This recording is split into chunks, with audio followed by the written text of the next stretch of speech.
Once in the old, old times, for all the strange things which I tell you about happened long before anybody can remember, a fountain gushed out of a hillside in the marvelous land of Greece. And for aught I know, after so many thousand years, it is still gushing out of the very self-same spot. At any rate, there was the pleasant fountain, welling freshly forth and sparkling adown the hillside in the golden sunset, when some young man named Bellerophon drew near its margin. In his hand he held a bridle studded with brilliant gems and adorned with a golden bit. Seeing an old man and another of middle age and a little boy near the fountain, and likewise a maiden who was dipping up some of the water in a pitcher, he paused and begged that he might refresh himself with a draught.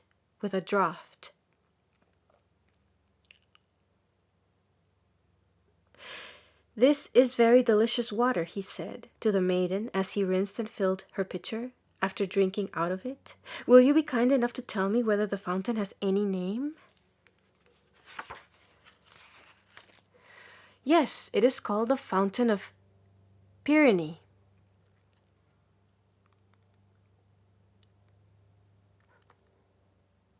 "Yes, it is called the Fountain of Pyrenees," answered the maiden, and then she added, "My grandma—"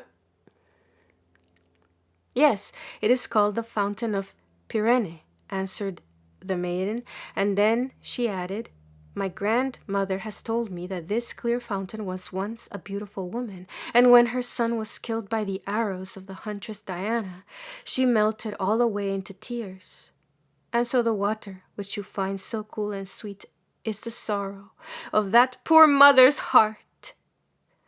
"I should not have dreamed," observed the young stranger, "that so clear a wellspring, with its gush and gurgle, and its cheery dance out of the shade into the sunlight, had so much as one teardrop in its bosom." "And this, then, is Pyrenees? I think I thank you, pretty maiden, for telling me its name. I have come from a far-away country to find this very spot." A middle-aged country fellow, he had driven his cow to drink out of the spring, stared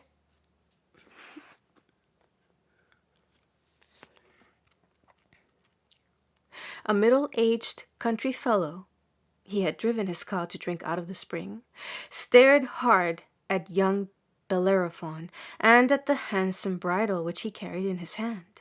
"The water courses must be getting low, friend, in your part of the world," remarked he, "if you come so far only to find the Fountain of Pyrenees.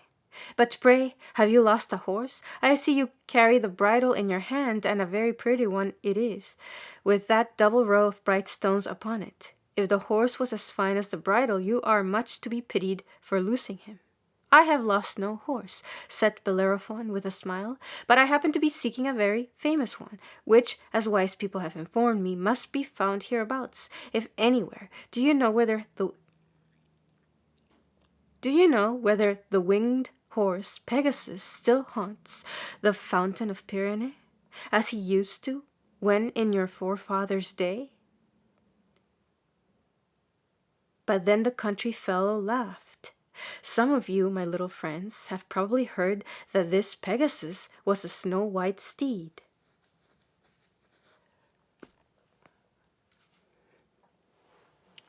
with beautiful silvery wings, who spent most of his time on the summit of Mount Helicon.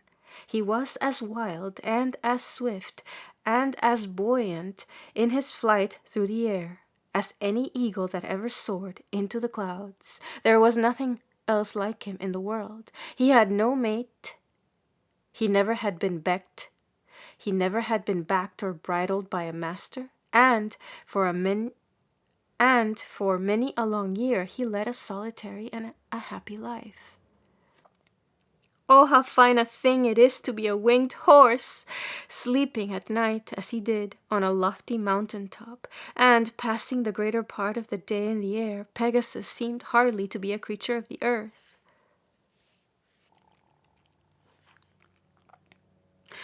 Oh, how fine a thing it is to be a winged horse, sleeping at night as he did on a lofty mountain top, and passing the greater part of the day in the air. Pegasus seemed hardly to be a creature of the earth. Whenever he was seen, up very high above people's heads, with the sunshine on his silvery wings, you would have thought that he belonged to the sky, and that, skimming a little too low, he had got astray among our mists and vapors, and was seeking his way back again. It was very pretty to behold him plunge into the fleecy bosom of a bright cloud, and be lost in it for a moment or two, and then break forth from the other side, or in a sullen rainstorm, when there was a grey pavement of clouds over the whole sky. It would sometimes happen that the winged horse descended right through it, and the glad light of the upper region would gleam after him. In another instant, it is true, both Pegasus and the pleasant light would be gone away together. But anyone that was fortunate enough to see this wondrous spectacle felt cheerful the whole day afterward, and as much longer as the storm lasted. In the summer time and in the beautifulest of weather, Pegasus often alighted on the solid earth, and, closing his silvery wings, would gallop over hill and dale for pastime, and fleetly as the wind. Oftener than in any other place, he had been seen near the fountain of Pirene, drinking the delicious water, or rolling himself upon the soft grass of the margin, sometimes too, but Pegasus was very dainty in his food. He would crop a few of the clover blossoms that happened to be sweetest. To the fountain of Pirene, therefore, people's great-grandfathers had been in the habit of going, as long as they were youthful and retained their faith in winged horses. To the fountain of Pirene, therefore, people's great-grandfathers had been in the habit of going, as long as they were youthful and retained their faith in winged horses, in hopes of getting a glimpse at the beautiful Pegasus. But of late years he had been very seldom seen. Indeed, there were many of the country folks dwelling within half an hour's walk of the fountain who had never beheld Pegasus, and did not believe that there was any such creature in existence. The country fellow to whom Bellerophon was speaking chanced to be one of those incredulous persons, and that was the reason why he laughed. "Pegasus, indeed!" cried he, turning up his nose as high as such a flat nose could be turned up. "Pegasus, indeed! A winged horse, truly! Why, friend, are you in your senses? Of what use would wings be to a horse? Could he drag the plough so well, think you? To be sure, there might be a little saving in the expense of shoes, but then how would a man like to see his horse flying out of the stable window? Yes, or whisking him up above the clouds when he only wanted to ride to mill? No, I don't believe in Pegasus. There never was such a ridiculous kind of horse fowl made."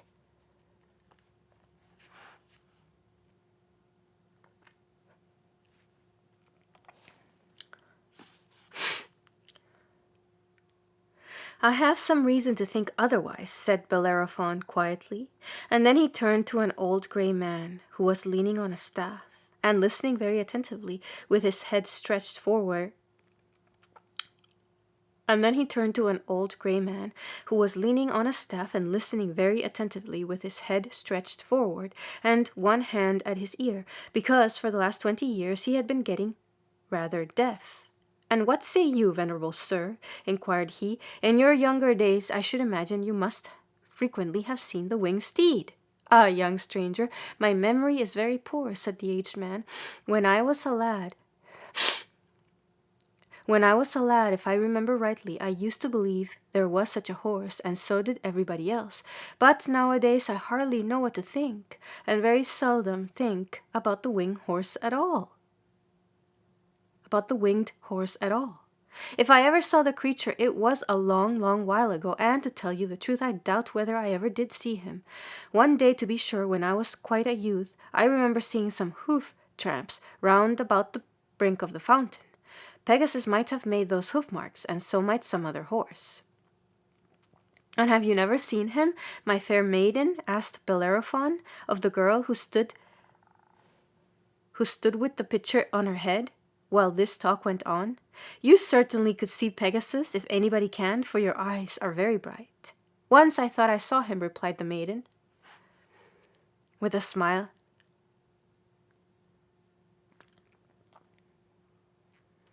"Once I thought I saw him," replied the maiden, with a smile and a blush.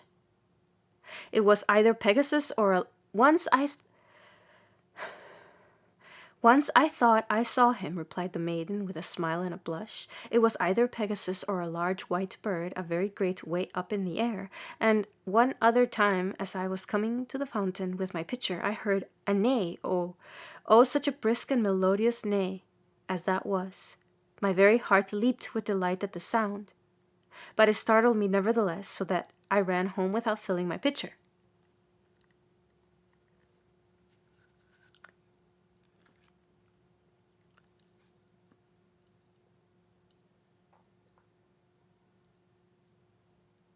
"That was truly a pity.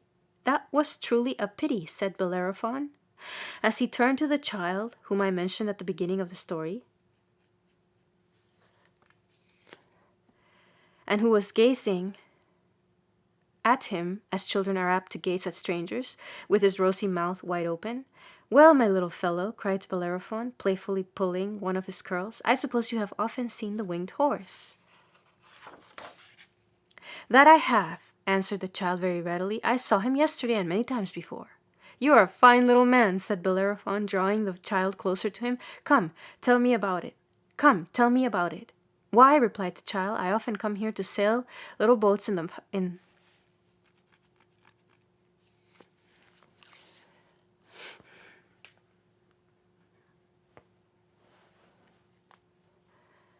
"Why," replied the child, "I often come here to sail little boats in the fountain, and to gather pretty pebbles out of its basin.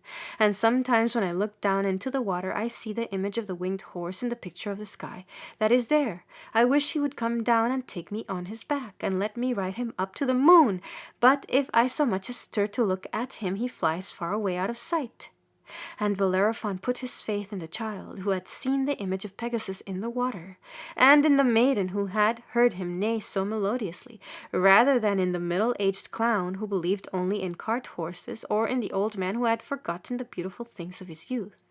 Therefore he haunted about the fountain of Pirene for a great many days afterward. He kept continually on the watch, looking upward at the sky or else down into the water, hoping forever that he should see either the reflected image of the winged horse or the marvelous reality. He held the bridle, with its bright gems and golden bit, always ready in his hand. The rustic people who dwelt in the neighborhood and drove their cattle to the fountain to drink would often laugh at poor Bellerophon, and sometimes take him pretty severely to task. They told him that an able-bodied young man like himself ought to have better business than to be wasting his time in such an idle pursuit.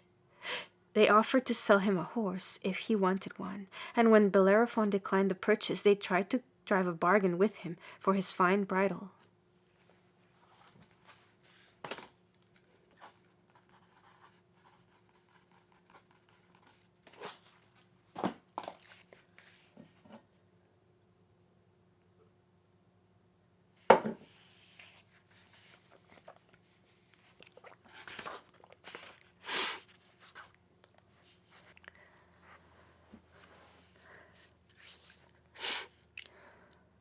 Even the country boys thought him so very foolish that they used to have a great deal of sport about him, and were rude enough not to care a fig, although Bellerophon saw and heard it.